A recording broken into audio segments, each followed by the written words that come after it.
विनायक जी की कहानी। एक ब्राह्मण और ब्राह्मणी था। ब्राह्मण कहता कि लाव लाव रोटी मेल दे, तो ब्राह्मणी कहती कि आखो दिन कई रोटी मांगो, कई तो नियम राखो, कई नहीं वे तो मंडीरा गजानंदजीरा दर्शन कराओ। दर्शन करवा जाता तो देख्या देख्या करीने आवो जो नखी।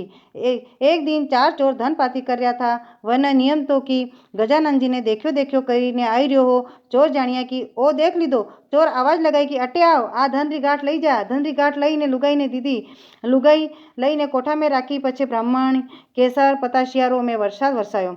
ब्राह्मण जाईने वाने बैठी गयो। जतराक में राजा रा सिपाही आया कि राजा रे चोरी वेगी, कोई धन लायो के जतराक में ब्राह्मण बोलियो कि मैं लायो, मारी लुगाई ने दीधो। सिपाही पूछ्यो ब्राह्मणी ने कि थारो आदमी धन लायो वो कटे रख्यो। बामनी कियो कि आना ने पूछो कि कनी दिन लायो। वो तो ब्राह्मण बोलियो कि वणी दिन लायो नी केसर पतासियरो में बारिश वरसायो। जणी दिन लायो विनी लुगाई सिपाही ने कहवे कि थाई आना रे चारे लाग्या कदी केसर पतासियरो में बरसे। कई ये तो वेंडा है। सिपाही तो चला गया। गणेश जी ब्राह्मण ने टूटिया जैसा सबने टूट जो। जय गणेश।